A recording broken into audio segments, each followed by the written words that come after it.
Students, मैं हूँ आपका फिजिक्स इंस्ट्रक्टर वाजिद हुसैन। आज हमारा टॉपिक दिया हुआ होगा। आज हम एक्सप्लेन करते हैं रिपल टाइम के फंक्शन को एक्सप्लेन करेंगे किसके जरिए थ्रू और रिफ्लेक्शन के जरिए। सबसे पहले हम देखते हैं कि रिफ्लेक्शन से क्या मुराद है, यानी कि वेव का जब एक मीडियम से टकरा कर वापस लौट आना, दोबारा अपनी हालत में वापस लौट आना, उसको हम नाम देते हैं रिफ्लेक्शन का नाम देते हैं। इसके हम सिंपल से एग्जांपल लेते हैं कि अगर हमारे पास एक बॉल है, अगर हम इस बॉल को दीवार की तरफ मारते हैं, दीवार की तरफ मारने के बाद वो टकराने के बाद वापस क्या आती है, रिफ्लेक्ट आती है, उसको हम नाम देते हैं रिफ्लेक्शन का नाम देते हैं। इसको एक्सप्लेन करते हैं। इसकी दो डायग्राम दी हुई होंगी, दो कंडीशन दी हुई होंगी। हमारे पास यहाँ पर सबसे पहले क्या दिया हुआ है, एक वाटर वेव दिया हुआ है। यहाँ पे हमारे पास एक वाटर वेव दिया हुआ होगा। इस वाटर वेव के बिल्कुल सामने हम एक ऑब्जेक्ट रख देते हैं, एक तिरछा ऑब्जेक्ट रख दिया जाता है। इसको हम नाम देते हैं नॉर्मल बैरियर का नाम दिया जाता है। यानी कि आपने क्या करना है, इस वेव वाटर वेव के बिल्कुल सामने आपने एक रुकावट रख देनी है। अब यहाँ पे हमारे पास एक वेव दी हुई होती है, इस वेव को हम नाम देते हैं इंसिडेंट वेव। जब ये इंसिडेंट वेव इस नॉर्मल बैरियर के साथ टकराती है, टकराने पर यहाँ पर एक एंगल बनता है, इस एंगल को हम नाम देते हैं एंगल ऑफ इंसिडेंस का नाम देते हैं। जब ये वेव इस बैरियर के साथ टकराती है, टकराने के बाद क्या हो जाती है, बिल्कुल रिफ्लेक्ट हो जाती है। जब ये इस बैरियर के साथ टकराती है, टकराने पर एक एंगल बनाती है, इस एंगल को हमने नाम दिया एंगल ऑफ रिफ्लेक्शन का नाम दिया।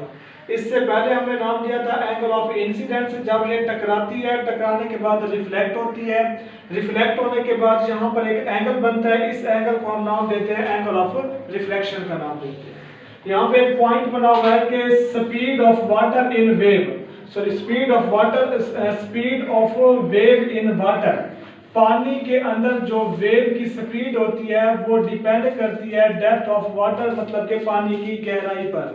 अब यहाँ पे हम इसको एक्सप्लेन करते हैं। हमारे पास एक डायग्राम दिया हुआ है, एक टैंक समझ लें कि हमारे पास एक टैंक दिया हुआ है। इस टैंक के अंदर हमने क्या रख दिया, एक वेव जनरेटर रख दिया। इस जनरेटर का काम क्या होता है कि इस टैंक के अंदर वो एक वेव्स पैदा करता है जो बिल्कुल एक स्ट्रेट लाइन में होती है। अब यहाँ पे हमारे पास इसकी दो कंडीशन बनती है कि हमारे पास एक, जब पानी की गहराई एक कम गहराई दिया हुआ होता है, नीचे जब आप जितना नीचे की तरफ जाते हो तो पानी की गहराई क्या होती है, ज्यादा होती जाती है। अगर पानी की गहराई कम होगी तो वहां पर जो स्पीड होती है वो क्या होती है, स्लो स्पीड दी हुई होती है। जब स्पीड स्लो होगी तो वहां पर वेवलेंथ क्या हो जाती है, डिक्रीज हो जाती है।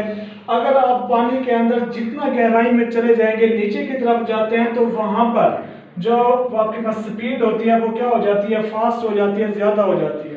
जब स्पीड ज्यादा होगी तो वहां पर वेवलेंथ भी क्या हो जाती है, इंक्रीज कर जाती है। और यहाँ पे हमारे पास एक बाउंड्री दी हुई होगी। इस बाउंड्री से ऊपर की तरफ जो वाटर होता है वो हमारे पास उसकी गहराई क्या होती है, कम होती है। जो नीचे की तरफ वाटर होता है उसकी गहराई क्या होती है, ज्यादा होती है।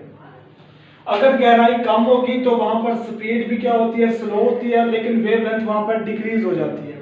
अगर गहराई ज्यादा होगी तो वहां पर स्पीड क्या होती है, ज्यादा होती है, लेकिन यहाँ पर वेवलेंथ भी क्या हो जाती है, इनक्रीज कर जाती है। अब यहाँ पे एक पॉइंट दिया हुआ होगा, but frequency of water remain same in both condition. इन दोनों कंडीशन में इनकी जो फ्रीक्वेंसी होती है वो क्या रहती है, बिल्कुल सेम रहती है। क्यों सेम रहती है, क्योंकि इनकी वाइब्रेशन भी क्या होती है, सेम होती है, इसलिए इनकी फ्रीक्वेंसी सेम रहती है।